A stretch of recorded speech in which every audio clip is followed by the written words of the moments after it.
자, 10과 총정리입니다. 지난주 공부한 거 선지자에 대한 총정리. 선지자들은 다른 말 하는 거 아니에요. 여호와께서 이와 같이 말씀하셨다. 그거를 빼거나 더하거나 다른 말을 하면은 거짓 선지자입니다. 거짓 선지자는 아주 잘 먹고 잘 살았고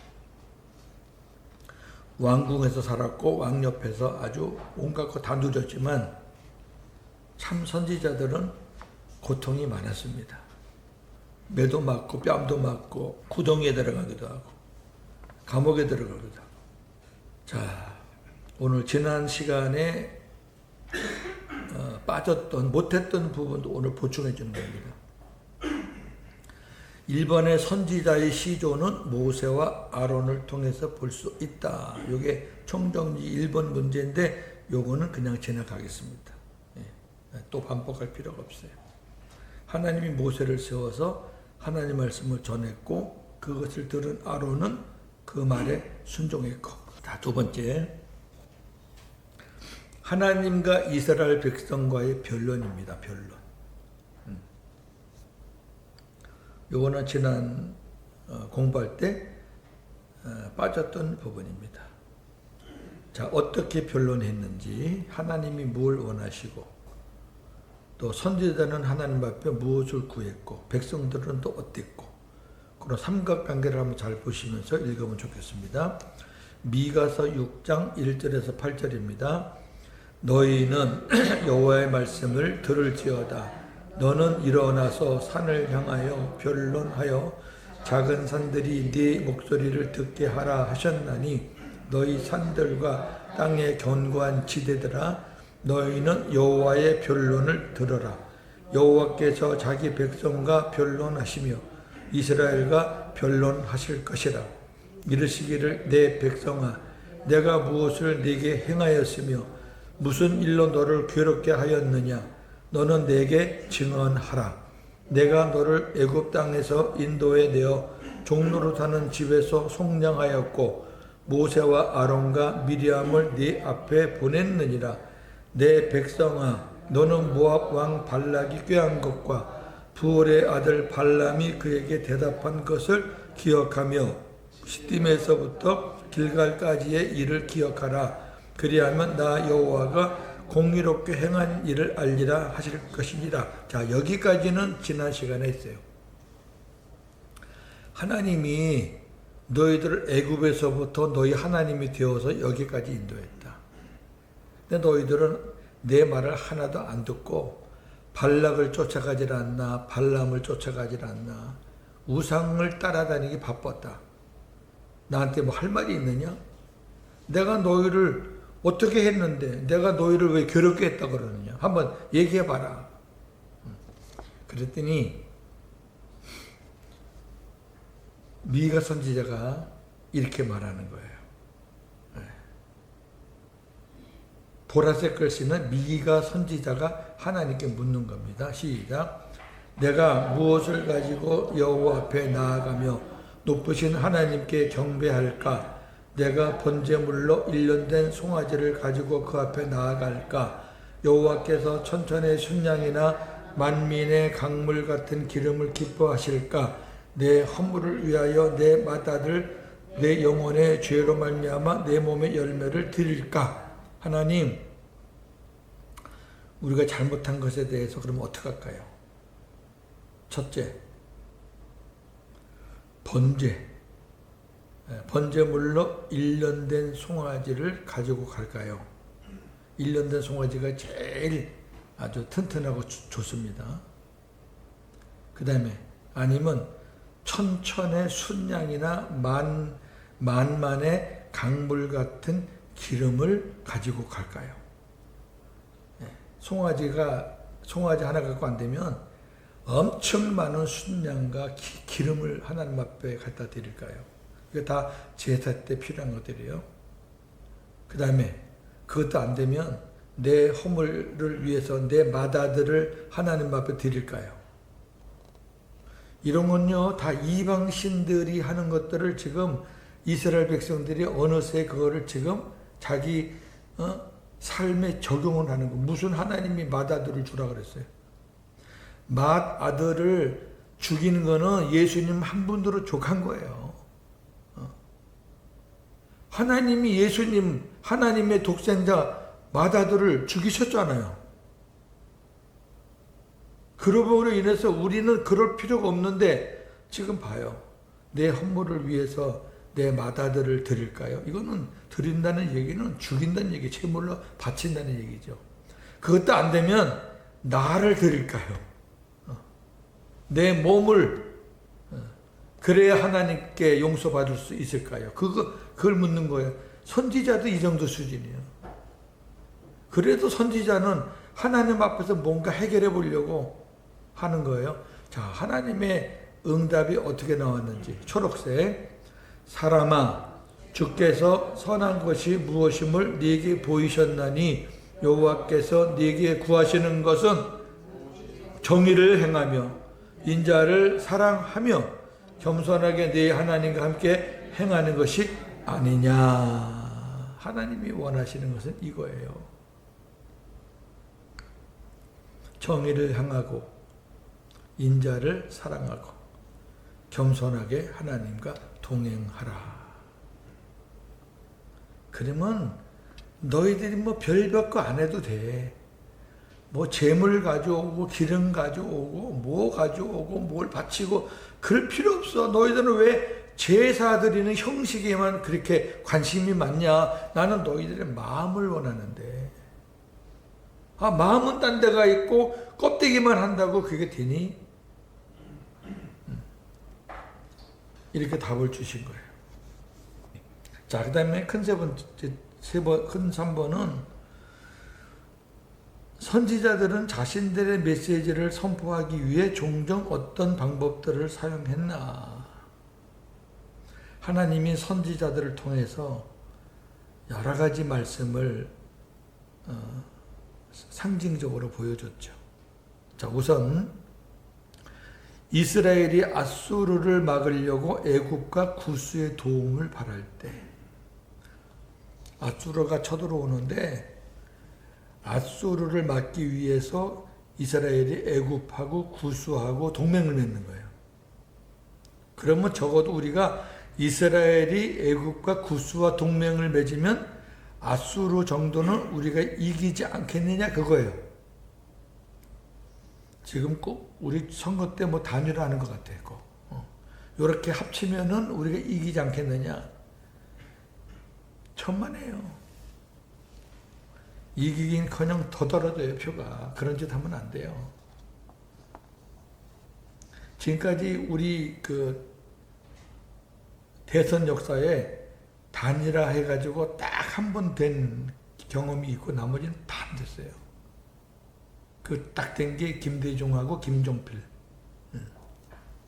김대중은 대통령하고 김종필 씨는 국무총리 하면서 자기 속해 있는 자민련에 있는 많은 사람들을 장관으로 임명해달라. 그래가지고 서로 합의가 돼가지고 그렇게 해서 한번 단일화 한 거 외에는요, 전부 다 부도났습니다. 이번에도 부도나요. 어떻게 해서 지금 하는 선거인데, 국민의힘이 잘못해서 한 선거 아닙니까? 어떻든. 조금만 몇 달만 지나면 한 사람 감옥에 들어가는 거 시간 문제인데 왜 그걸 못 기다리고 이 지경을 만들어 놓고 무슨 단일화. 자, 그렇게 할 때 하나님이 어떻게 하셨는가 보세요. 재밌는 내용들이에요. 자, 이사야 20장 2절에서 5절입니다.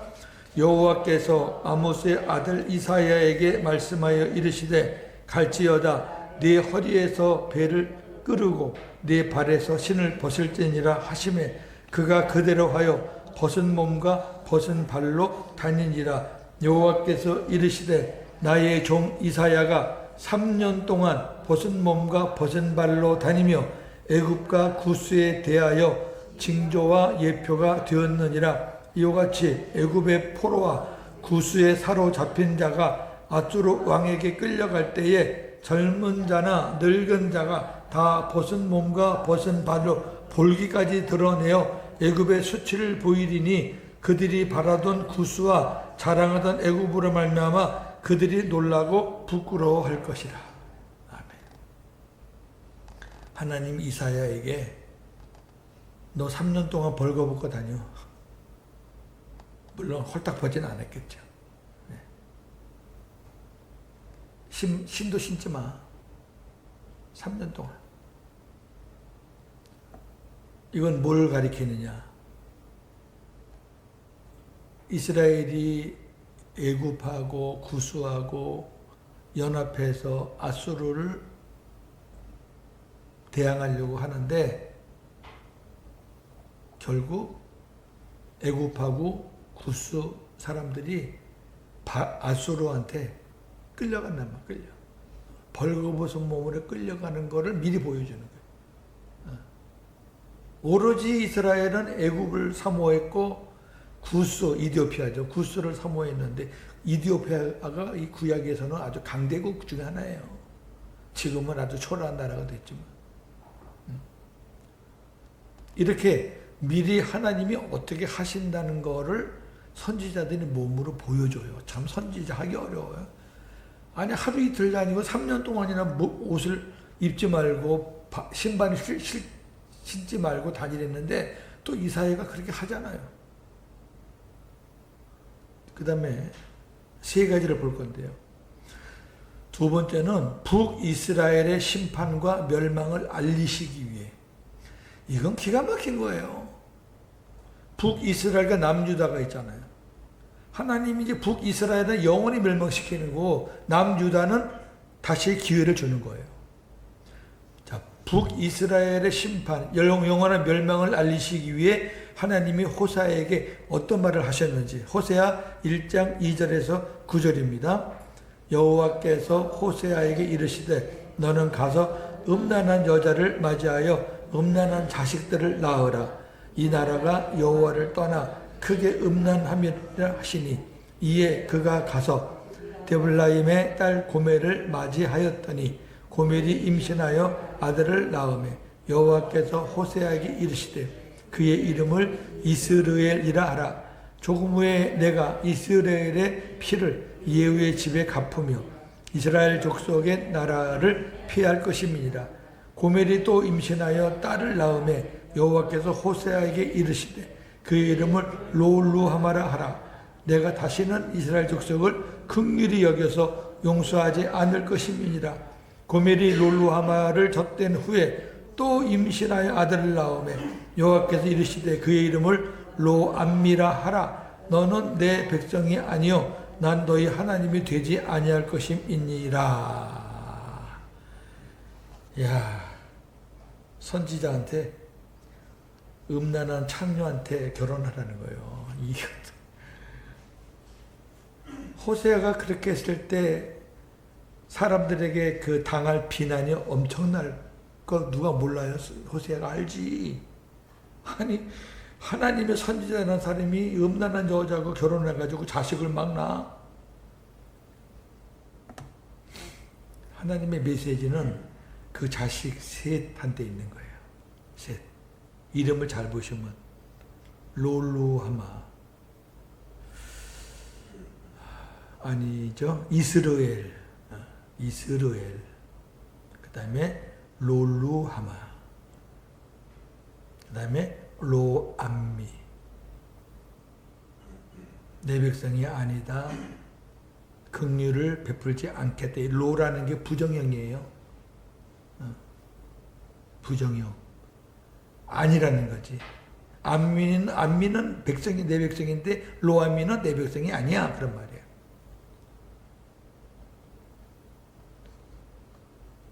루하마는 긍휼히 여긴다는 말인데 용서한다는 말인데 로가 붙으면은 용서하지 않아. 끝났다고 말이에요. 너희들은 이제 기회가 없어. 그걸 알리시기 위해서 선지자한테 음란한 여자한테 가서 애를 낳으라 그래요. 이것까지 했어요. 선지자 와 힘들어. 선지자 힘들어요. 그 다음에 남유다 예루살렘의 심판을 알리시기 위해서 하나님이 또 어떻게 하셨는지 자, 예레미야 13장 1절에서 10절입니다. 시작.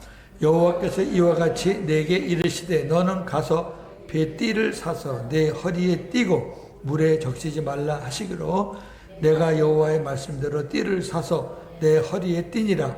여호와의 말씀이 다시 내게 임하여 이르시되 너는 사서 내 허리에 띈 띠를 가지고 일어나 유브라데로 가서 거기서 그것을 바위 틈에 감추라 하시기로 내가 여호와께서 내게 명령하신 대로 가서 그것을 유브라데 물가에 감추니라. 여러 날 후에 여호와께서 내게 이르시되 일어나 유브라데로 가서 내가 내게 명령하여 거기 감추게 한 띠를 가져오라 하시기로 내가 유브라데로 가서 그 감추었던 곳을 파고 띠를 가져오니 띠가 썩어서 쓸 수 없게 되었더라. 여호와의 말씀이 내게 임하니라. 이르시되 여호와께서 이와 같이 말씀하시니라. 내가 유다의 교만과 예루살렘의 큰 교만을 이같이 썩게 하리라. 이 악한 백성이 내 말 듣기를 거절하고 그 마음에 완악한 대로 행하여 다른 신들을 따라 그를 섬기며 그에게 절하니 그들이 이 띠가 쓸 수 없음 같이 되리라. 제가 뭐 설명할 필요 없죠. 선지자들이 이래요. 이런 말씀들이 많지요. 네 번째, 하나님의 심판을 선포한 선지자들은 거짓 선지자들로 인해 옥에 갇히기도 하고 구덩이에 들어가기도 하고 죽임을 당하기도 했다. 다섯 번째, 남유다 백성들은 포로 생활 중에 에스겔 선지자의 가르침을 듣기는 했어도 믿지는 않았다. 그들은 훗날 하나님의 약속대로 70년 만에 고국으로 돌아갈 때에야 에스겔이 하나님이 보내신 선지자였구나라는 것을 깨달았다. 지난 시간에 했던 겁니다. 넘기시고. 선지자들은 민족에게 닥쳐올 미래의 사실을 묘사하기 위해 어떤 용어들을 사용했는가? 요거 지난 시간에 한 거니까 읽지 않고요. 말씀 중에서 짐승을 몇 마리 한번 찾아보세요. 뭐가 나오죠? 사자, 표범, 곰, 이런 것들처럼 싸납게 너희들을 찢어버릴 거다. 그렇게 그런 용어들을 썼어요. 일곱 번째, 북이스라엘은 아수르의 침공으로 멸망했고 남유다는 바벨론의 침공으로 70년간 포로 생활을 하고 귀국하였다. 이 모든 일을 시행하시는 분은 하나님이시다. 남유다가 고국으로 돌아온 것은 북이스라엘보다 죄를 덜 지었기 때문이 아니라 예루살렘에 성전이 있었기 때문이다. 여러분 잘 들으셔요. 우리가 얼른 생각해 보면 그래도 남유다가 예루살렘 성전이 있었기 때문에 북이스라엘보다는 죄를 덜 지었을 거라고 생각하지만 우리가 선지서를 보면 남유다가 북이스라엘보다 훨씬 더 많은 죄를 졌습니다. 하나님 편에서는 더 괘씸한 거야. 아니 북이스라엘은 왕 같은 왕이 없고 남유다는 그래도 왕 같은 왕이 몇 명 있어요. 북이스라엘은 성전이 없어. 그러니까 베델이나 단 같은 데 자기들이 가짜 성전을 만들어 놓고 하나님을 섬긴다고 했는데 남쪽은 예루살렘 성전이 있어요. 근데 죄는 더 져. 조건은 좋은데 죄는 더 져요. 그러면 북이스라엘이 멸망당했으면 남유다는 100번 더 멸망을 당해야 돼. 근데 하나님이 멸망시키지 않은 이유는 딱 한 가지. 뭐가 있기에? 예루살렘의 성전이기 때문에. 이건 엄청난 겁니다. 저와 여러분을 하나님이 구원하셨잖아. 그 증표로 우리 안에 삼위 하나님이 들어오셨어요. 성전의 실체가 예수님이에요. 우리가 개망나니 짓을 짓고 그냥 수십 번 이탈해가지고 그냥 이래도 하나님이 우리를 버리지 못하는 거는 우리 안에 성전 되시는 예수님이 계시기 때문이에요.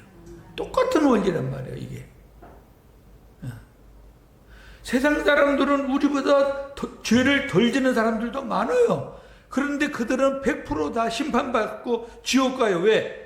예루살렘 성전의 실체인 예수님이 없기 때문에 그래요. 그거예요, 그거. 그래야 우리가 선지서를 바라볼 수 있는 거예요. 8번째. 이스라엘의 개인적인 죄악들. 그 다음에 이스라엘의 국가적인 죄악들은 지난 시간에 자세하게 그림 보면서 설명을 다 했으니까 이 정도로 끝이겠습니다. 오늘 공부할 게 내용이 많아요.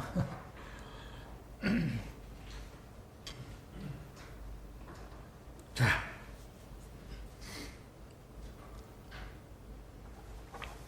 요 그림, 오늘 그림이 2장인데 다음 주는 그림이 7장에 8장 그래요. 다음 주는 왜 많냐면 중간 시대예요. 이제 고국으로 돌아오면은 이제는 이제 중간 시대를 향해서 가는 거예요. 이제 구약의 끝이에요. 구약의 끝을 향해서 다음 주에 가기 때문에 분량도 많고 그림도 많습니다. 자, 일단 제 설명을 듣고 이제 이 교환을 좀 보시면 이해가 또 빨라요. 요게 뭐죠? 요거 가운데 거. 예. 2 돌판.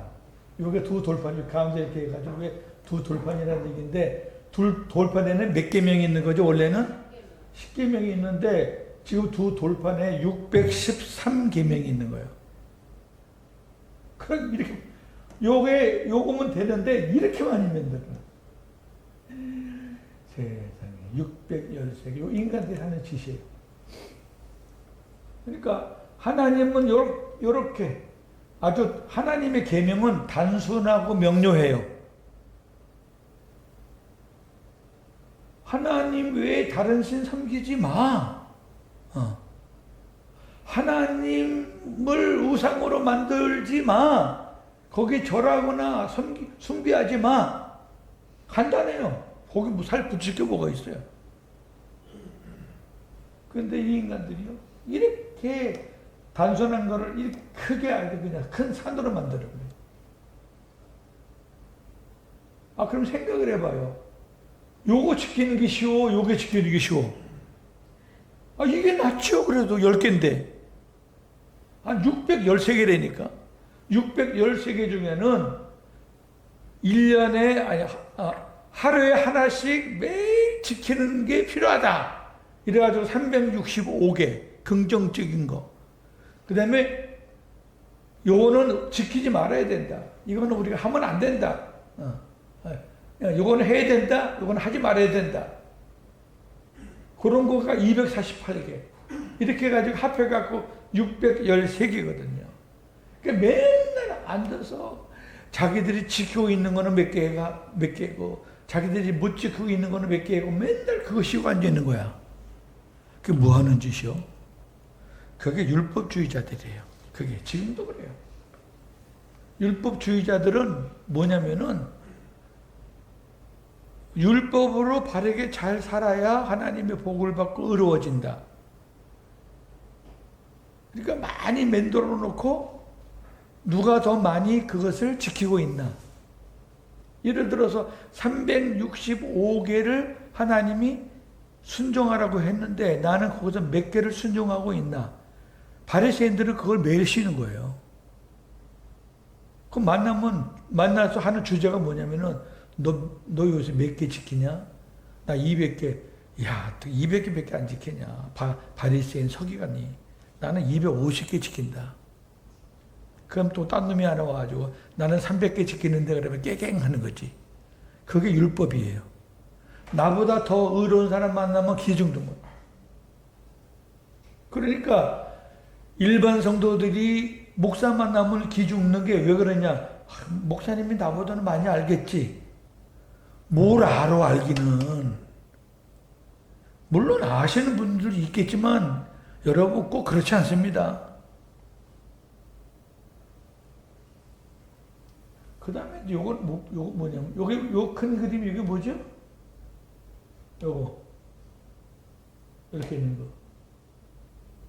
하여튼 예습을 안 했어 보니까. 예습을 안 했으니까 모르지. 아니 그냥 예서 말해도 이게 뭐예요? 등불. 불.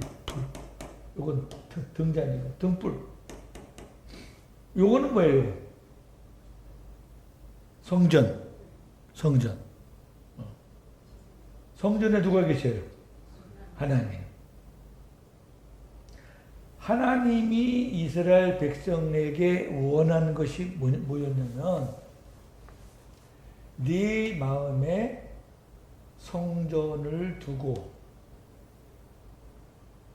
하나님 여호와를 만방에 영광을 드러내고 빛을 비추고 그래서 온 세계가 너희들 말미암아 영향을 받고 그리고 하나님 말씀에 순종하는 삶을 살 때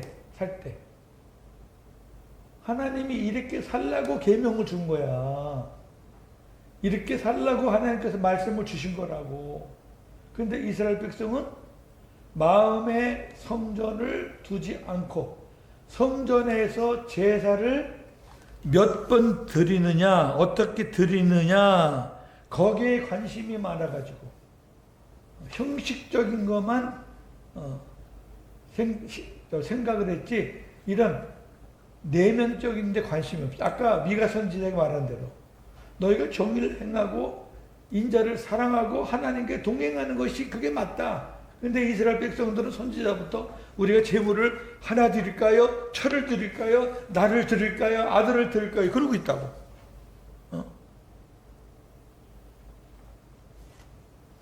하나님 앞에 큰 죄를 지은 인간이 목사님 나 너무 큰 죄를 져서 하나님 앞에 속죄 안 받고 싶은데 어떻게 할까요?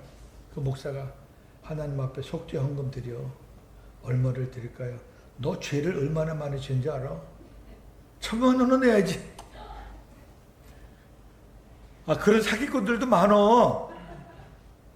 정말 아유. 그게 율법에서 나오는 거예요.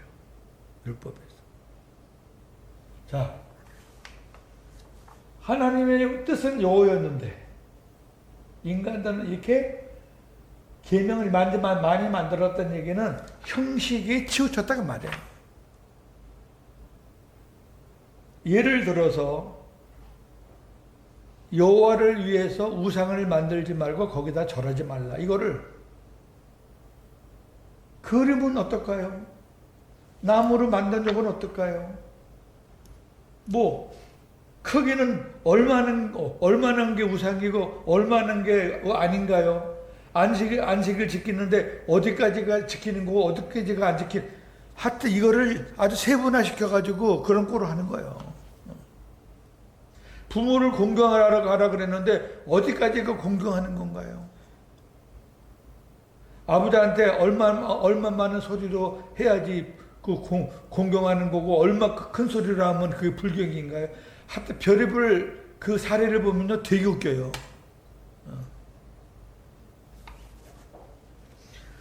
에휴 이렇게 살면은 안 되죠. 자 교환 봅시다.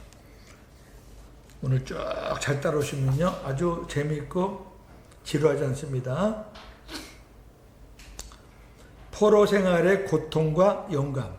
고통이 있는 동시에 영적인 은혜가 있는 거예요. 첫째, 민족이 붕괴하다. 바벨론의 느부갓네살은 유다가 반란을 일으킨 것에 대한 보복으로 유다를 공격하여 수많은 지도층 인사들을 바벨론으로 끌고 갔다. 이때가 BC, 예수님 오시기 597년 전입니다. 이것은 결코 유다 백성 입장에서는 있을 수 없는 일이었다. 이스라엘 유다 백성들의 한탄을 한번 들어보세요. 하나님의 백성이 하나님을 모르는 이방국의 포로가 되다니. 하박국서를 보면은 1장에 이런 내용이 나와요. 아니 우리가 어떻게 하나님 모르는 짐승 같은 이방국의 포로가 되다니.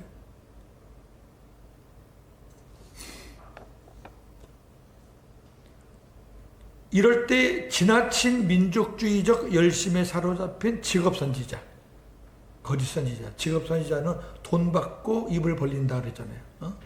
돈의 양에 따라서 입을 더 벌리고 덜 벌리고. 거짓 선지자. 하나냐는 하나냐가 누구 이름하고 같네. 하나냐 누구 이름인지 아세요? 다니엘의 세 친구 중에 하나가 하나냐예요.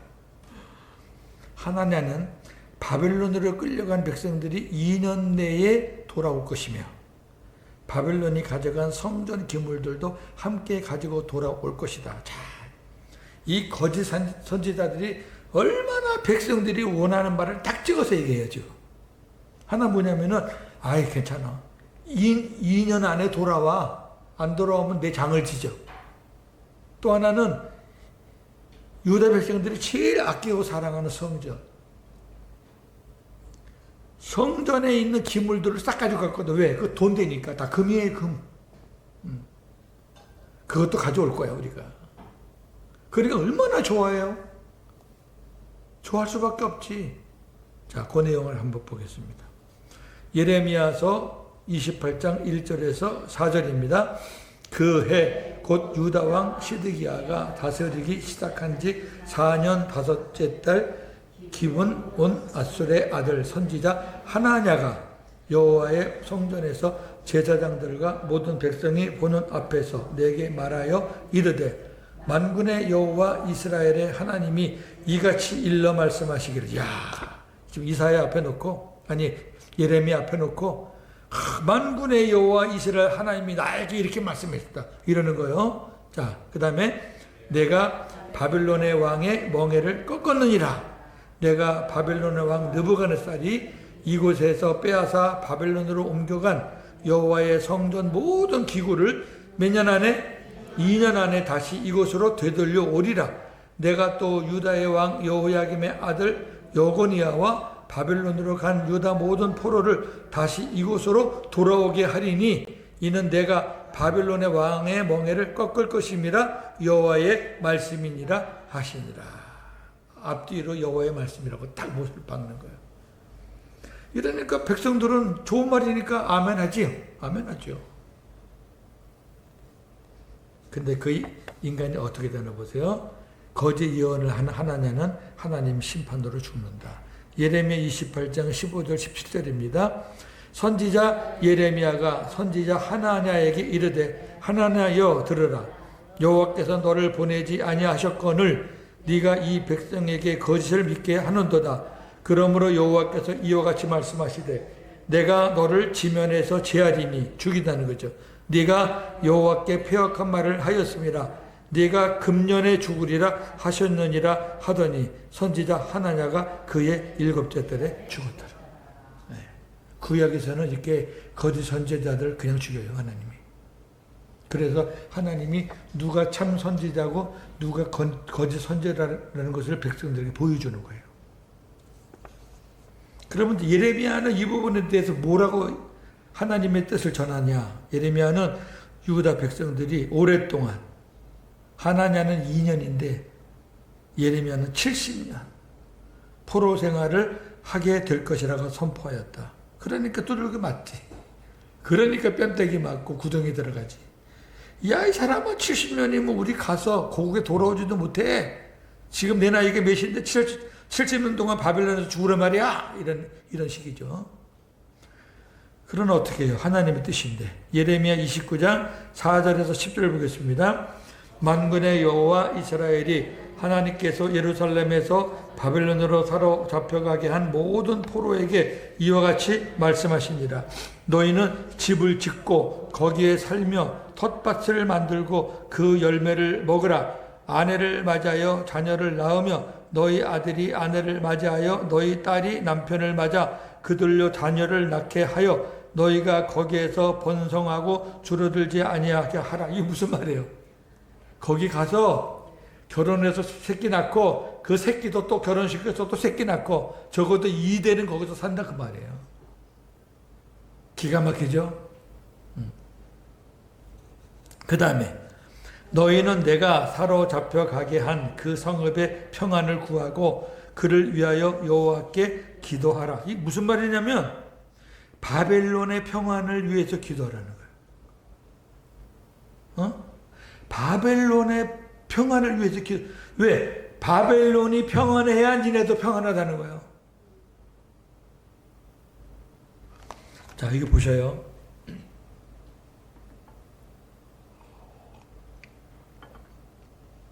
이스라엘은 작은 나라한테는 한 번도 진 적이 없습니다. 이스라엘을 사로잡고 포로로 끌고 가고 이스라엘을 멸망시키거나 유다를 혼낸 나라들은 전부 다 강대국입니다.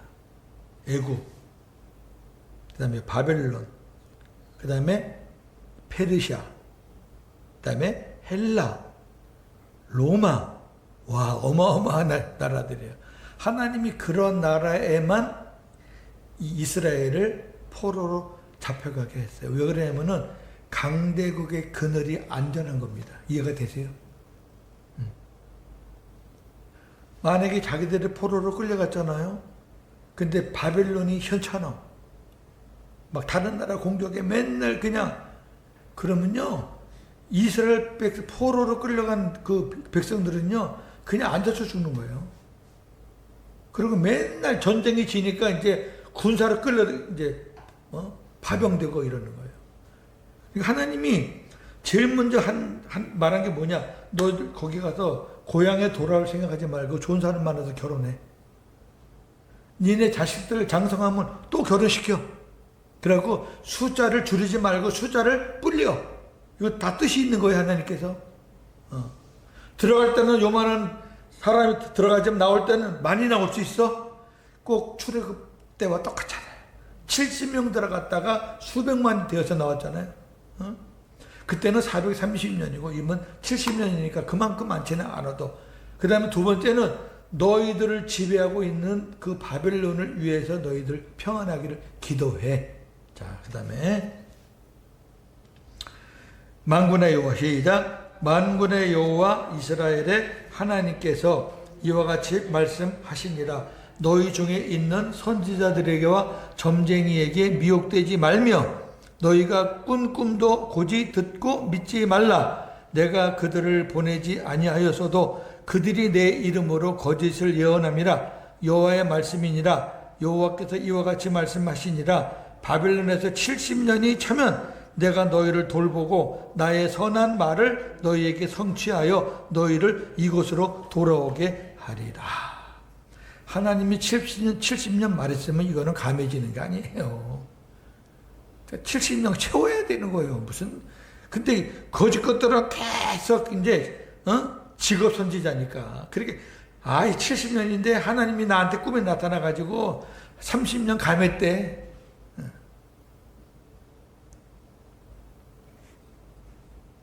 믿지 말라. 여섯 번째, 선지자 에스겔은 말과 상징적인 행동을 통하여 유다가 결국 완전히 멸망할 것이며 그와 함께 예루살렘도 파괴될 것을 선포하였다. 이 내용이 에스겔 1장에서 24장이에요. 다 그 내용이에요. 네.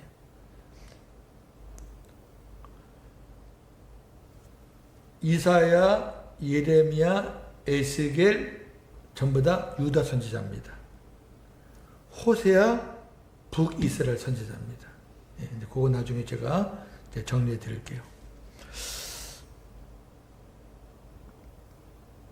또한 아직 예루살렘에 남아있는 많은 사람들이 바벨론으로 끌려가게 되어 2차 포로.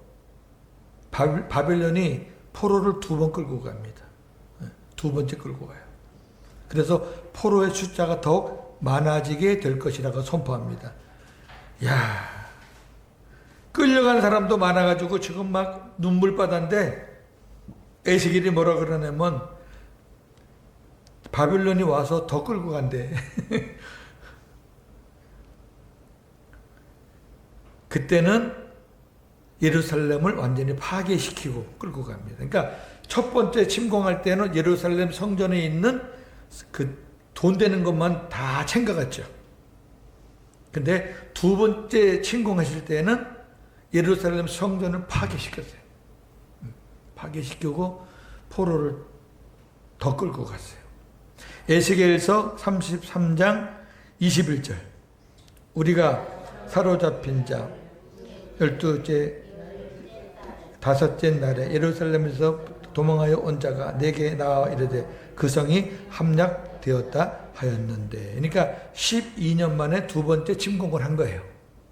그러니까 먼저 침공을 해서 포로를 끌려간 사람들이 12년 동안 12째 해 맞죠? 12년 동안 이제 포로 생활을 하는 가운데 다시 12년 만에 또 침공해가지고 예루살렘 성전을 파괴시키고 포로를 끌고 갔다, 그 얘기예요.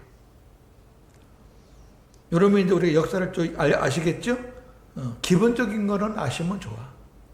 첫 번째 침공과 두 번째 침공이 12년 차이다. 7번째, 이제 그들의 조국은 폐허가 되었다. 왜? 예루살렘 성전이 없는 조국은 필요가 없어요. 그들이 그렇게 자랑스럽게 여겼던 예루살렘과 성전은 완전히 파괴되었다. 그들은 부르짖었다.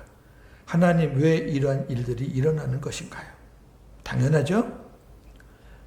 마침내 백성들은 쓰디쓴 고통 가운데에서 진리를 깨닫게 되었다. 이전에 그들은 선지자들이 전하는 하나님 말씀을 듣지 않으려고 귀를 막았었다. 하나님은 선지자들을 통해 이제는 백성들이 고국으로 돌아갈 것을 말씀하셨다. 비록 70년이지만 이제 새로운 시대의 시작, 새 출애굽이 전개되는 것이다. 다시는 이러한 일이 반복되지 않을 것이다. 하나님의 백성이 바벨론으로 끌려가는 것은 단 한 번으로 족하였다. 왜 그런지 아셔요? 바벨론에서 고국으로 돌아간 이 새 출애굽이 예수 그리스도의 구원 사역의 예표가 되기 때문에 그래요. 예수님의 구원 사역은 한 번입니다. 이따가 더 자세하게 말씀을 드릴게요. 민족이 그 자신을 보게 되다. 요거를 보는 거죠. 요거. 하나님이 우리를 선택하신 것은 이거를 하라고. 니네들끼리 뭐 잘났다고 뭐 하는 게 아니라 하나님을 마음에 모시고 입으로만 떠드는 하나님을 니네 마음에 중심에 모시고 하나님의 빛이 되어서 그리고 섬김으로 온 나라의 하나님을 증거하라고 우리를 세우셨구나라는 것을 이제 하나님이 거듭거듭 선지자들을 통해서 말씀을 하시는 거예요. 하나님은 이스라엘 백성들에게 십계명을 주셨다. 그림 설명입니다. 그런데 그들은 십계명을 613개의 조문으로 확대시켰다. 인간들이 간단 명료한 하나님의 계명을 복잡하게 만든 것이다. 왜 그랬을까? 옳은 일과 그른 일에 집착하여 스스로 행함으로 의로워지려고 했기 때문이다. 은혜와 계명의 관계. 은혜는 복음이고 계명은 율법입니다. 은혜가 계명보다 앞서야 한다. 복음이 율법보다 앞서야 한다. 순서를 바꾸면 은혜를 무시하고 파괴하는 것이 된다. 복음이 없는 율법은 인간들의 것이므로 하나님과 관계가 없지만 복음이 있는 율법은 하나님의 구원은 물론 상급도 있다. 굉장히 중요한 거예요. 복음이 없이 율법으로 사는 사람들은 율법은 인간들의 것이에요. 막 복잡하게 만들었어요. 하나님이 만드신 것도 인간들이 지킬 수 없고 못 지키니까 어떻게 지키는 거라도 몇 개 만들어 보려고 확장을 시킨 거예요. 하나님과 관계가 없어요. 근데 복음이 있는 사람은 그리스도 율법으로 사는 거예요. 모세 율법이 아니고 그리스도 율법. 그러니까 복음이 있어서 구원받고 그리스도 율법으로 사니까 상급이 있고, 은혜보다 율법이 앞서면 망하는 거예요. 율법보다 은혜가 앞서야 사는 거예요. 모세 율법은 출애굽기에 나오잖아요. 하나님의 은혜는 창세기 1장부터 나와요. 하나님이 사람 만드시고 하나님이 인간에게 은혜로 베풀고 시작하는 거예요. 천재 만물을 주시고 다스릴 것 주시고 살 것 주시고 먹을 것 주시고 다 주시고 다 은혜죠. 공짜야 다. 그래 놓고 시작하잖아요. 11조도 모세가 11조를 말했지만은 하나님은 이미 창세기 14장에 멜기세덱을 통해서 은혜의 11조를 미리 말했잖아요. 율법이 있기 전에 모든 게 복음이 먼저예요.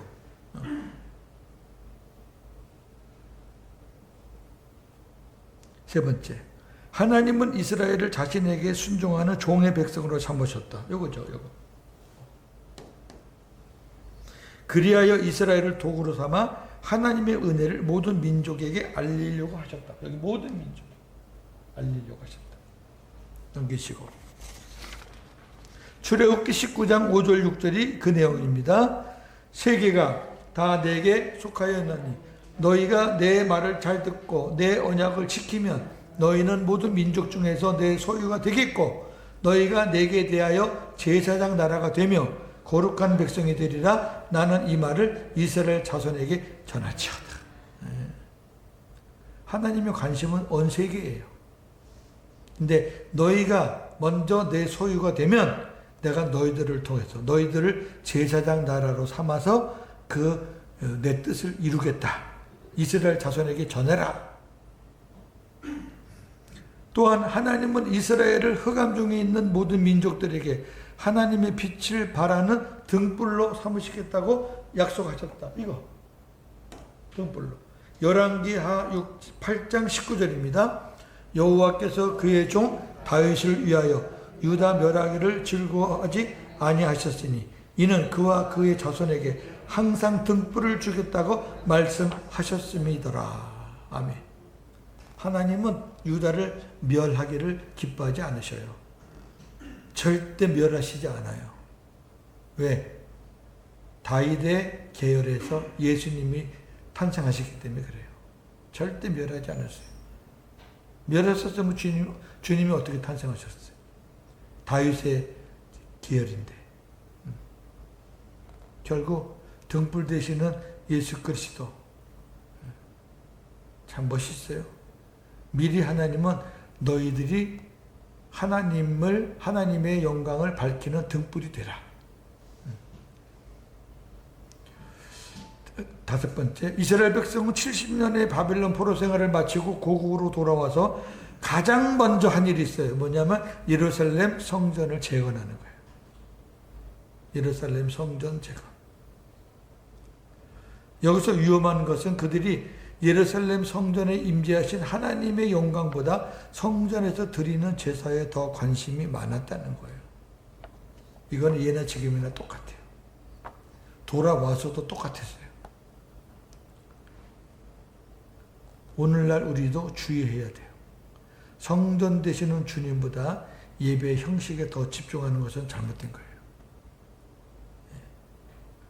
영과 진리로 예배한다는 것은 예배의 형식을 말하는 게 아니에요. 우리 주님 앞에 주님께 집중하라는 거예요. 자, 그 다음에 이제 그림 11-A를 보겠습니다. 자, 이건 뭐냐면 엄청난 소식이죠. 선지자들을 통해서 우리는 이제 고국으로 돌아간다. 예. 이건 창세기에 나오는 하나님의 창조, 첫 번째 창조. 그건 출애굽. 하나님이 이스라엘의 애굽의 노예였던 이스라엘을 구출해서 시내산을 홍해를 건너고 시내산을 거쳐서 광야를 지나고 가나안으로 인도하신 제1출애굽. 하나님은 제2창조를 계획하셨어요. 제2창조. 제2창조는 어떻게 이루어지느냐? 제2출애굽으로 말미암아 이루어지는 거예요. 하나님이 이스라엘 백성들을 바벨론으로 포로로 다 끌려가게 했어요. 역시 바벨론, 이건 쇠사자는 포로 똑같잖아요. 애굽의 포로, 바벨론의 포로. 요거는 바벨론이 우상으로 섬기는 신전들, 근데 여기서 하나님은 이스라엘 백성들을 승리의 찬양을 부르면서 고국으로 돌아오게 하셔요. 이따가 보시면은 어떻게 돌아오는 보세요. 우리는 이제 애굽을 나온 이스라엘 백성들이 홍해를 건넜다는 것에 너무 집착이 돼 있고 그것만 듣다 보니까 이스라엘 백성들이 하나님이 바다든 강이든 갈라가지고 건넌 거를 잘 몰라요. 여러분, 바벨론에서 예루살렘이 거리가 엄청 멉니다. 산도 있고 바다도 있고 강도 있고 그래요. 하나님이 그거 다 건너게 하셔요. 이따가 다 나옵니다. 다 건너요. 바다도 갈라주고 강도 갈라주고. 근데 그건 또 관심 없어. 이걸 우리가 알아야 이 출애굽이 또 엄청나구나. 규모가 숫자는 적어도 이 두 번째 출애굽이 엄청난 거예요. 자, 그래가지고 하나님이 예루살렘으로 돌아오게 해서 여기서 이제 새로운 공동체를 만드는 게 제2창조예요. 예루살렘 성전을 중심으로 자, 많이 발전됐어요. 여기는 가나안 땅에 들어가는 거지만 여기는 예루살렘 성전으로 모이는 거예요. 달라요. 훨씬 더 하나님의 뜻이 가까워지는 거예요. 우리 주님과 더 가까워져 오는 거예요. 이거를 제2창조, 요거를 제2출애굽 이렇게 말합니다. 자, 이제 쭉 보면서 이제 나가면 이해가 됩니다. 무슨 말인지. 자, 그림 11a 엄청난 소식. 우리는 고국으로 돌아간다. 이스라엘을 향한 예레미야 선지자의 메시지를 한번 보겠습니다. 첫째, 포로 생활 70년이 차면 고국으로 돌아갈 것이다. 예레미야 29장 10절에서 14절. 여호와께서 이와 같이 말씀하시니라. 바벨론에서 70년이 차면 내가 너희를 돌보고 나의 선한 말을 너희에게 성취하여 너희를 이곳으로 돌아오게 하리라. 여호와의 말씀이니라. 너희를 향한 나의 생각을 내가 안 하니 평안이요 재앙이 아니니라. 너희에게 미래와 희망을 주는 것이니라. 너희가 내게 부르짖으며 내게 와서 기도하면 내가 너희들의 기도를 들을 것이요 너희가 온 마음으로 나를 구하면 나를 찾을 것이요 나를 만나리라. 이것은 여호와의 말씀이니라. 나는 너희들을 만날 것이며 너희를 포로된 중에서 다시 돌아오게 하되 내가 쫓아 보내었던 나라들과 모든 곳에서 모아 사로잡혀 떠났던 그곳으로 돌아오게 하리라. 이것은 여호와의 말씀이니라. 야, 엄청난 말씀이야. 내가 너희들을 향한 생각은 재앙이 아니야. 이제는 너희들 다시 포로 생활에서 벗어나는 거 평안이야. 평안. 그리고 앞으로 너희들의 미래는 소망, 희망. 그러나 내가 너희들을 약속대로 70년 만에 고국으로 돌아오게 하지만은 너희들은 그 일을 위해서 내게 부르짖어야 돼. 기도해야 돼. 이게 참 중요한 거예요. 하나님의 응답을 받았다고 기도 끝이면 안 돼요. 성취될 때까지 기도하셔야 돼. 그러면 너희들의 기도를 내가 다 듣고 바벨론에 있는 사람만 내가 데려오는 게 아니라 바벨론이 쳐들어왔을 때 바벨론으로 끌려간 사람도 있지만 그 이웃 나라들로 도망간 사람들도 꽤 많아요. 이웃 나라. 구스, 애굽 이런 나라로 도망간 사람들 있단 말이에요. 그런 나라에 도망간 사람들까지도 돌아오게 하겠다 그 말이에요. 응? 여기 내가 쫓아보내었던 나라들과 모든 곳에서 모아가지고 다시 다 고국으로 돌아오게 하겠다. 그 다음에 두 번째 예레미야의 말은 고국으로 돌아가면 밭과 포도원을 다시 사서 너희 소유가 될 것이다. 예레미야 32장 15절. 만군의 여호와 이스라엘 하나님께서 이와 같이 말씀하시니라. 사람이 이 땅에서 집과 밭과 포도주를 다시 사게 돼.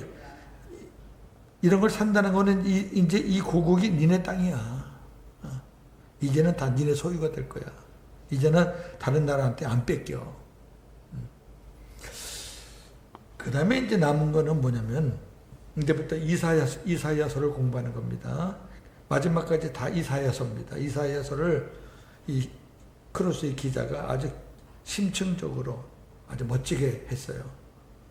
다른 선지서에도 나오지만은 이사야서가 제2부분에 아주 자세하게 나와 있기 때문에 10가지 질문을 백성들이 하는 겁니다. 그 성경을 보면 이 백성들이 선지자들한테 질문을 많이 해요. 그거를 요약을 한 거고, 선지자는 하나님의 말씀을 받아서 너희들의 질문에 하나님은 이렇게 말씀하셨다, 이렇게 말씀하셨다, 그렇게 보는 거예요. 문답을 하는 거예요, 지금.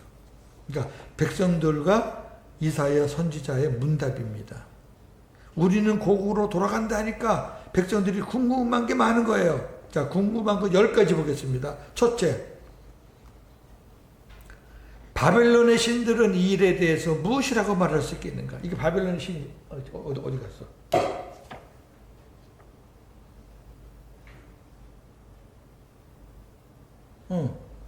요거. 아니, 우리가 나오는데 이 바벨론의 신들이 가만히 있겠습니까? 왜? 70년 동안 이 사람들이 바벨론의 신들을 겪어봐가지고, 이제 어느 정도, 어느 만큼 우상화가 되어 있는 거예요. 아니, 바벨론 신들이 가만히 있나요? 하나님이 그렇게 강한가요? 하나님이 그렇게 강한데 왜 우리를 이곳에 보냈을까요? 바벨론이 너무 센 거 아니에요? 이러는 거예요. 그들은 이스라엘의 하나님이 그의 백성들을 그 땅에서 인도해내시는 것을 그들을 보고만 있을 건가요? 이 바벨론에서 70년 포로 생활한 것의 흔적 중에 하나가, 예수님 탄생하셨을 때 동방에서 박사들이 왔죠. 그 동방이 바벨론입니다. 유다가 70년 포로 생활을 하면서 하나님이 유다 백성들을 통해서 바벨론에다가 기독교, 그러니까 그 하나님의 문화를 심어 놓은 거죠. 바벨론의 문화를 받았기도 했지만 바벨론 사람들이 또 하나님의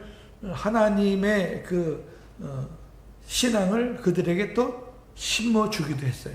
그래서 이 바벨론의 기독교가 꽃이 핀 거죠. 그래서 동방 박사들이 예수님을 찾아오는 일까지 일어났다.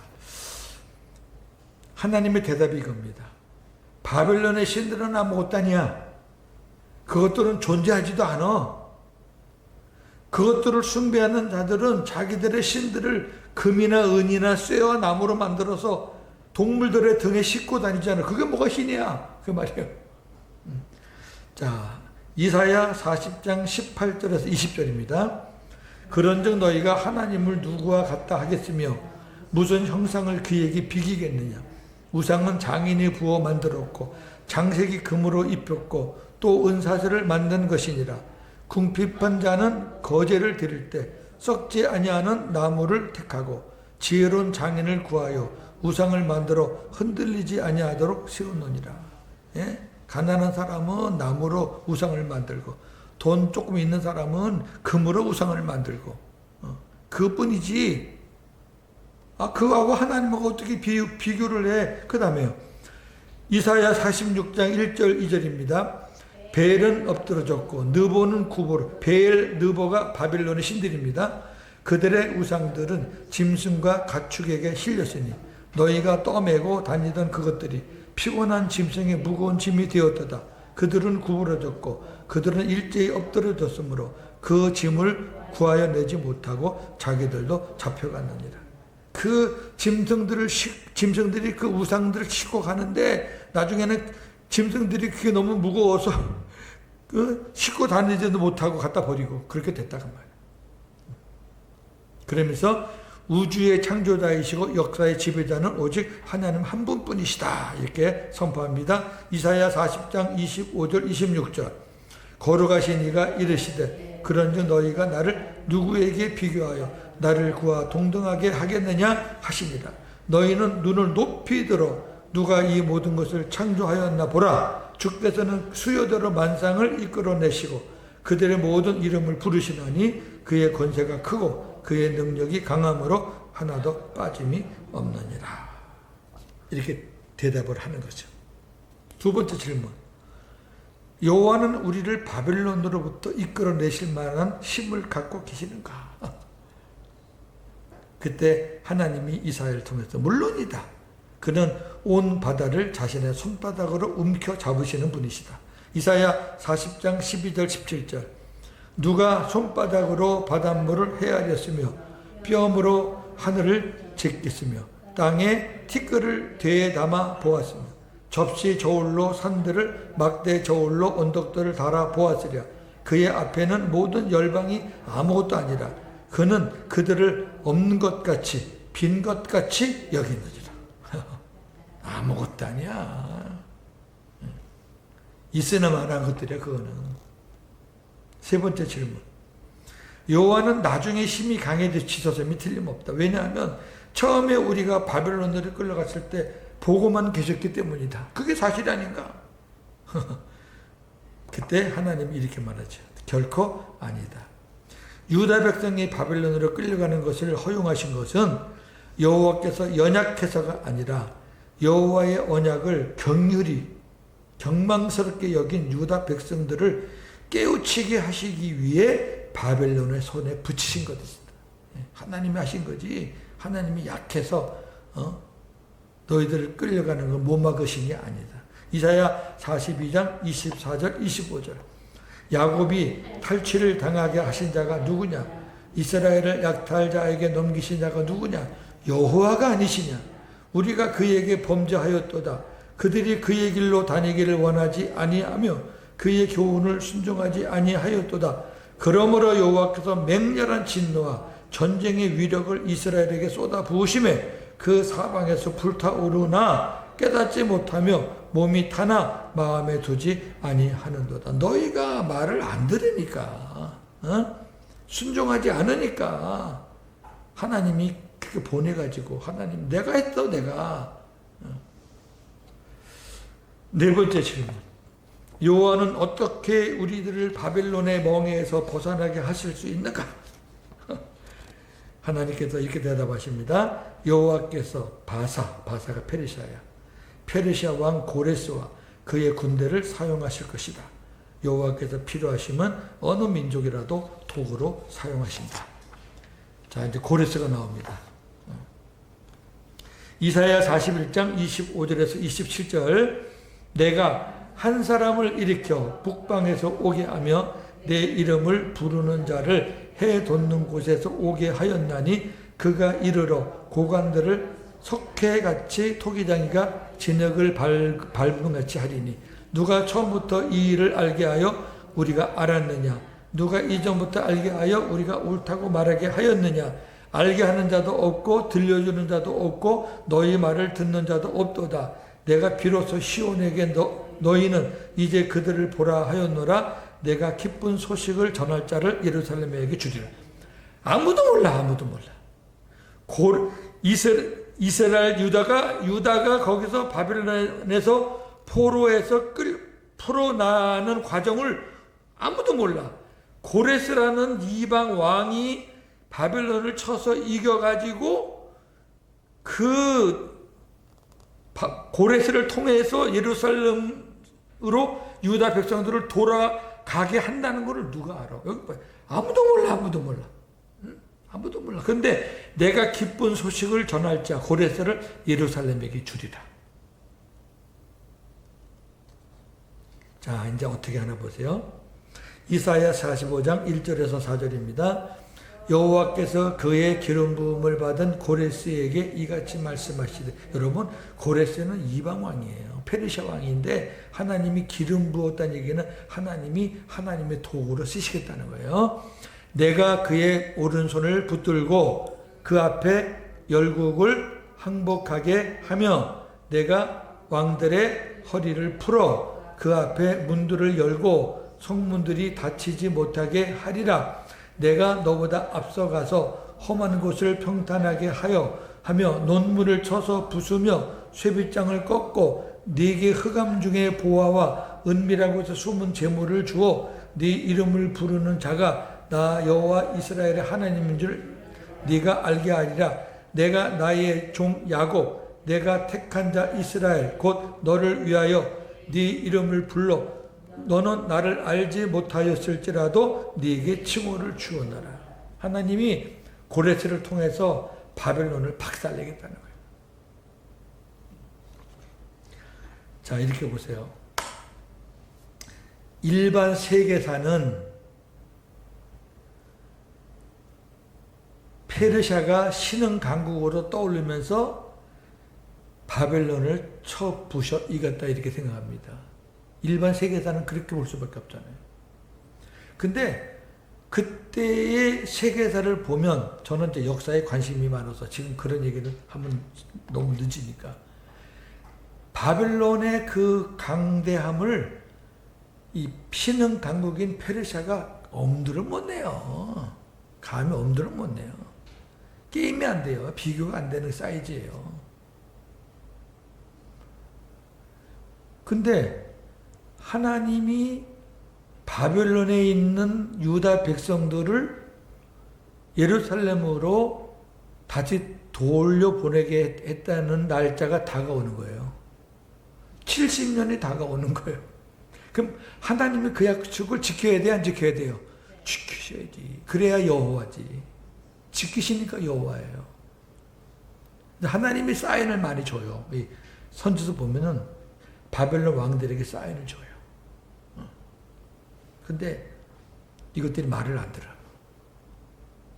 그러니까 하나님께서 할 수 없으니까 고레스를 이제 몽둥이로 쓰시는 거예요.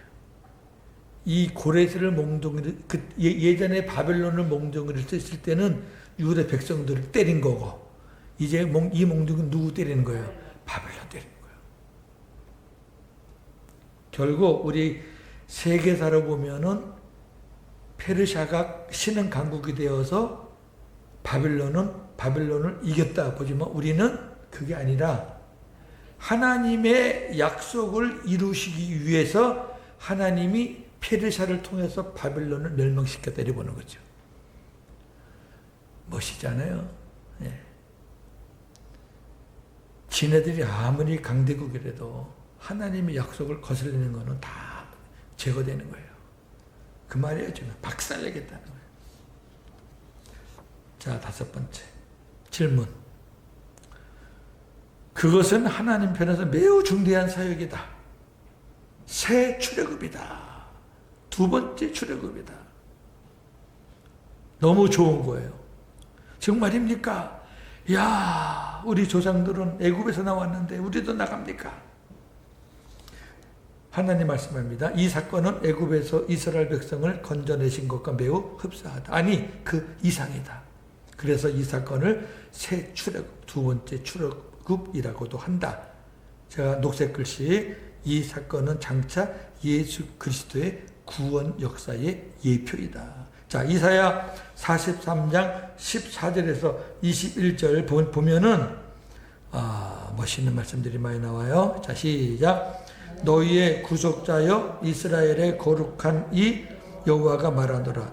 너희를 위하여 내가 바벨론에 사람을 보내어 모든 갈대아 사람에게 자기들의 연락하던 배를 타고 도망하여 내려가게 하리라. 나는 여호와 너희 거룩한 이여 이스라엘의 창조자여 너희의 왕이니라. 나 여호와가 이같이 말하노라. 바다 가운데의 길을 보세요. 바다를 갈라요. 그 다음에 큰 물 가운데의 지름길을 강도 갈라요. 그 다음에 병거와 말과 군대의 용사를 이끌어내어 그들이 일시에 엎드려져 일어나지 못하고 소멸하기를 꺼져가는 등불 같게 하였느니라. 너희는 이전 일을 기억하지 말며 옛날 일을 생각하지 말라. 보라, 내가 새 일을 행하리니 이제 나타낼 것이라. 너희가 그것을 알지 못하겠느냐? 반드시 내가 광야의 길을 사막에 강을 내리니 장차 들짐승 곧 승냥이와 타조도 나를 존경할 것은 내가 광야의 물을 사막의 강들을 내어 내 백성 내가 택한 자에게 마시게 할 것이라. 내 이 백성은 내가 나를 위하여 지었나니 나를 찬송하게 하려 함이니라. 자, 이 이스라엘 유다 백성들의 바벨론 탈출을 말하시면서 장차 오실 예수 그리스도 새 일을 지금 계속 언급하는 거. 생수 우리 배웠잖아요. 예. 자, 그러니까 백성들이 이 질문하는 거예요. 우리들이 여섯 번째입니다. 우리들이 고국으로 돌아가는 것은 매우 멀어요. 여호와께서 우리가 마실 물을 어떻게 준비하고 뜨거운 햇빛을 어떻게 가려 줄 것인가. 하도 똑같아, 그죠? 옛날에 그 인간들하고 똑같아. 물 타령하고 이제 하나님이 이렇게 말합니다. 그것들에 대해 조금 더 염려하지 말라. 여호와께서 모든 것들을 충분히 준비해 주실 것이다. 그리고 여호와께서 우리를 평탄하고 빠른 길로 인도하실 것이다. 이게 첫 번째 출애굽과 달라요. 첫 번째 출애굽은 뺑글뺑글 돌기를 38년, 40년을 했잖아요. 여기는 그렇게 오래 안 걸려요. 하나님께서 지름길로. 돌아가는 길은 멀지만 여행은 결코 힘들지 않을 것이다. 그러니까 첫 번째 출애굽과는 다른 출애굽이에요. 자, 이사야 41장 17절 20절에 그런 내용입니다. 시작. 가련하고 가난한 자가 물을 구하되 물이 없어서 갈증으로 그들의 혀가 마를 때 나 여호와가 그들에게 응답하겠고 나 이스라엘의 하나님이 그들을 버리지 아니할 것이라.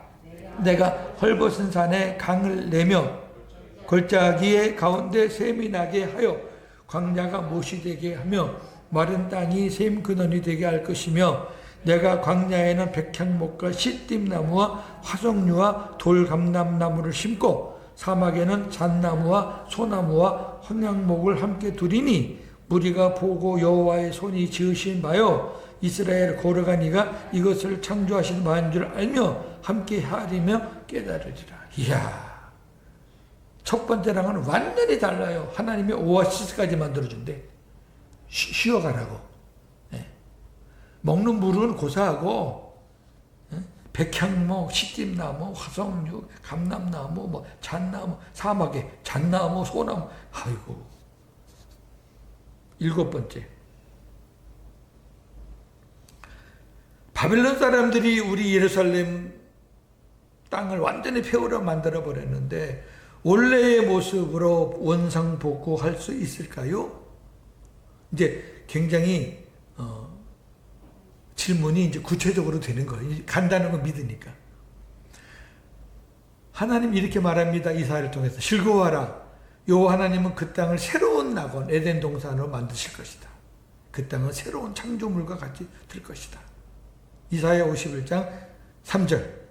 나 여호와가 시온의 모든 황폐한 곳들을 위로하여 그 사막을 에덴 같게 그 광야를 여호와의 동산 같게 하였나니 그 가운데에 기뻐함과 즐거움과 감사함과 청하하는 소리가 있으리라. 에덴 동산이 나오네. 이사야서를 이렇게 뒷부분 보면서 뭐 느낌이 안 와요? 야, 이거 마치 복음을 보는 것 같다. 에덴 동산 이거 예수님 복음 본 것 같은데. 이사야 40장부터 이사야 66장까지는 복음입니다. 이따가 제가 마무리로 얘기해 드릴게요. 그러니까 우리가 이사야를 볼 때 그러한 어떤 전체적인 이런 흐름과 그런 율법과 복음의 맥락을 모르면은 이사야서는 전혀 볼 수 없습니다. 성경 한 절 따가지고 그냥 뭐 땜빵식으로 뭐 그것도 필요한 말씀을 주는 그런 싸구려 같은 말씀이 아니에요. 그 다음에 여덟 번째, 우리는 숫자적으로 적지만 또다시 하나님의 위대한 백성이 될 수 없는가? 하나님 이렇게 말합니다. 하나님은 아브라함과 사라를 통해서 큰 민족을 이루셨다. 그렇죠? 예? 아브라함과 사라를 통해서 우리는 아브라함 배웠으니까 알잖아요. 큰 민족을 이루셨다. 하나님이 이번에도 하나님의 방법으로 천하 만민을 부르실 것이다. 이렇게 대답하시는 거예요. 자, 그 대답을 봅시다. 이사야서 51장 1절 2절. 너희의 조상 아브라함과 너희를 낳은 사라를 생각하여 보라. 아브라함이 혼자 있을 때 내가 그를 부르고 그에게 복을 주어 어떻게 창성하게 하겠느니라. 너희들이 바로 그 사람 중에 하나 아니야? 그 다음에 더 멋진 말씀을 주십니다. 이사야 49장 19절에서 23절. 이는 내 황폐하고 적막한 곳들과 내 파멸을 당하였던 땅이 이제는 주민이 많아 좁게 될 것이며, 옛날에 너희가 살던 땅이 이제 좁을 거야. 사람들이 엄청 많아질 거야. 너를 삼켰던 자들이 멀리 떠날 것이냐. 거기에 주둔하는 악한 자들 다 갈 거야. 그 다음에 자식을 잃었을 때 낳은 자녀가 후일에 네 귀에 말하기를 이곳이 네게 좁으니 넓혀서 내가 거주하게 하라 하리니, 그때에 네가 네 마음에 이르기를 누가 나를 위하여 이들을 낳았는고, 나는 자녀를 잃고 외로워졌으며 사로잡혀 유리하였거늘 이들을 누가 양육하였는고, 나는 홀로 남았거늘 이들을 어디서 생겼는가. 무슨 말이냐면, 우리가 나올 때 거기 사람들 다 뭐 죽고 그리고 또 거기서 뭐 다 폐허가 된 상태에서 사람들이 얼마나 있겠어요. 뭐 여기 바빌론에서 포로로 있다가 가는 사람들 숫자도 그리 많겠어요. 포로로 끌려간 사람이 남아있는 사람보다 적었으니까. 근데 하나님이 뭐 큰 상승하게 해주겠다 그러니까, 이게 뭐지? 무슨 뜻이지? 이제 주님이 이렇게 말하는 겁니다. 자, 주 여호와가 시작. 주 여호와가 이같이 이르노라. 내가 문 나라를 향하여 나의 손을 들고 민족들을 향하여 나의 기치를 세울 것이라.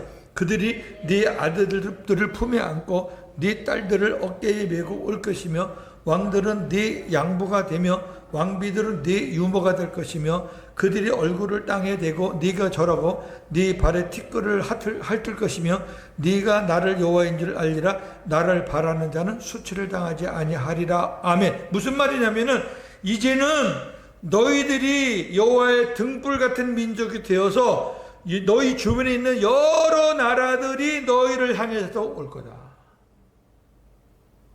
이제는 너희만의 민족이 아니라 천하 만민이 너희를 위해서 복을 받을 수 있도록 천하 만민을 너희들에게 보내주겠다. 그 말씀이에요. 이거 엄청난 말씀이에요.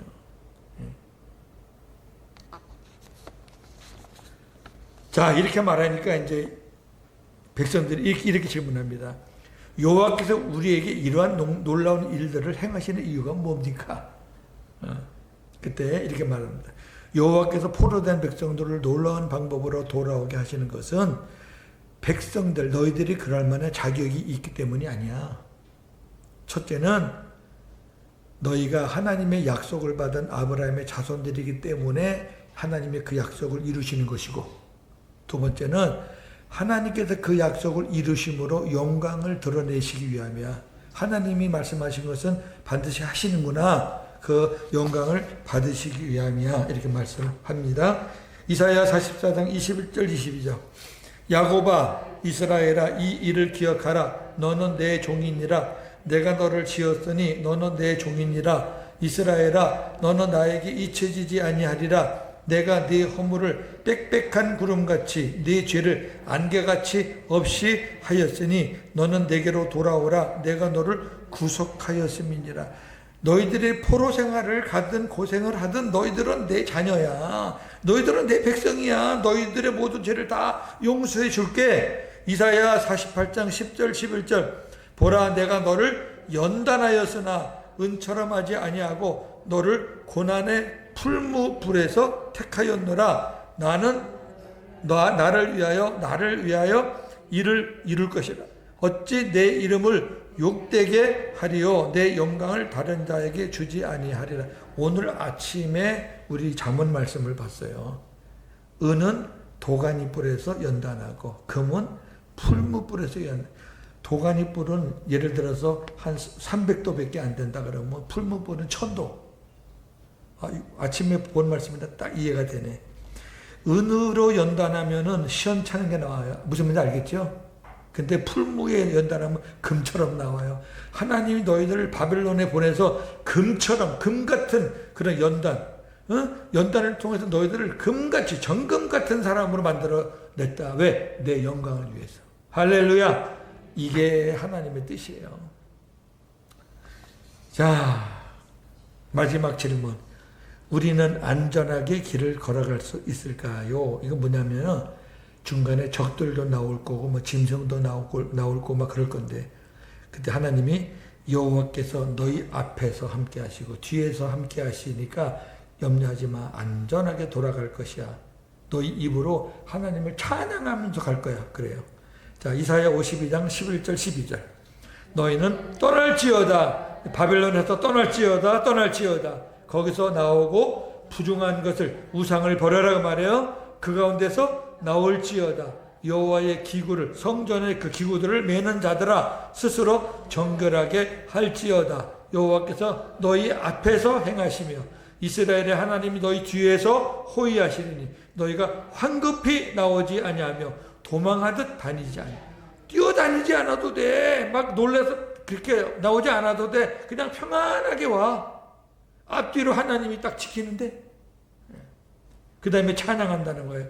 이사야 51장 11절. 여호와께 구속받던 자들이 돌아와 노래하며 시온으로 돌아오니 영원한 기쁨이 그들의 머리 위에 있고 즐거움과 기쁨을 얻으리니 슬픔과 탄식이 달아나리라. 노래하면서 시온으로 돌아왔어요. 자, 창조와 출애굽에 대해서 이사야서가 어떤 책인지 잠깐 맛배기만 보여드릴게요. 자, 창세기 1장은 창조죠. 좀 넓게 잡으면 2장까지. 2장은 이제 인간 창조에 집중했으니까 이제 어떤 1장이 전반적인 전체가 창조예요.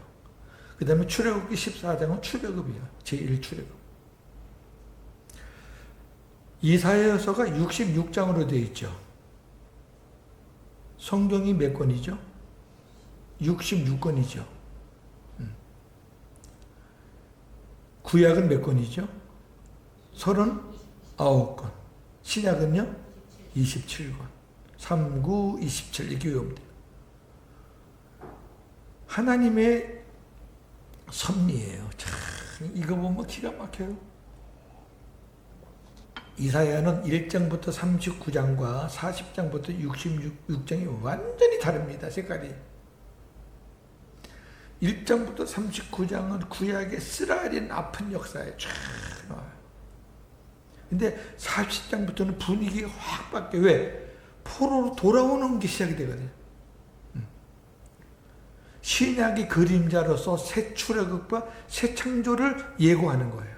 이거는 장차 예수 그리스도의 구속 사역의 예표예요. 그래서 우리가 복음을 설명할 때 이사야 40장 이후를 많이 볼 수밖에 없어요. 그 증거를 하나만 제가 대고 마칠게요. 신약의 그림자로 시작되는 40장이 신약의 시작이라고 했잖아요. 그 40장에 누가 등장하냐면은 이사야 40장에 세례 요한이 등장을 해요. 신약을 딱 열면 누가 등장해요? 세례 요한이 등장하잖아요. 예수님보다 더 먼저 나오는 게 세례 요한이잖아요. 신약의 문을 여는 거예요. 이사야 40장에 세례 요한이 등장하면서 장차 올 그런 복음의 문을 여는 거예요. 자, 이사야서를 한번 보고 누가복음을 한번 보면 아하 그렇구나 알 수 있죠. 이사야 40장의 세례 요한이 예수님을 증언하는 것이 나옵니다. 이사야 40장 3절에서 5절. 외치는 자의 소리여 이르되 너희는 광야에서 여호와의 길을 예비하라. 사막에서 우리 하나님의 대로를 평탄하게 하라. 골짜기마다 도두어지며 산마다 언덕마다 낮아지며 고르지 아니한 곳이 평탄하게 되며 험한 곳이 될 것이요 여호와의 영광이 나타나고 모든 육체가 그것을 함께 보리라. 이는 여호와의 입이 말씀하셨느니라. 광야에서 여호와의 길을 예비하는 그것을 외친 사람이 도대체 누구냐?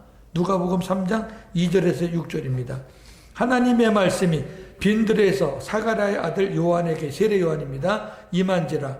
요한이 요단강 부근 각처에 와서 죄사함을 받게 하는 회개의 세례를 전파하니 선지자 누구? 이사야의 책에 쓴 바 광야에서 외치는 자의 소리가 있어 이르되 너희는 주의 길을 준비하라. 그의 오실 길을 곧게 하라. 모든 골짜기가 메워지고 모든 산과 작은 산이 낮아지고 굽은 것이 곧아지고 험한 길이 평탄하여질 것이요 모든 육체가 하나님이 구원하심을 보리라 함과 같으니라. 아멘. 무슨 의미인지 이해가 되시죠? 그러니까 이사야 40장부터는 우리가 복음의 눈으로 봐야 돼요. 이게 하나님의 비밀이에요. 아니 거기 40장에 왜 세례 요한이 등장을 하겠냐고. 그리고 그 오늘 우리가 읽은 게 다 복음이에요. 이게 막 생수가 나오고 막 강물이 터지고 막 찬양이 나오고 에덴 동산이 나오고 이걸 어떻게 율법으로 풀어요? 아니에요. 자, 지금까지 인도하신 부족한 종을 오늘도 실수하지 않고 말씀을 전하게 해주신 하나님께 영광의 박수 드립니다. 할렐루야.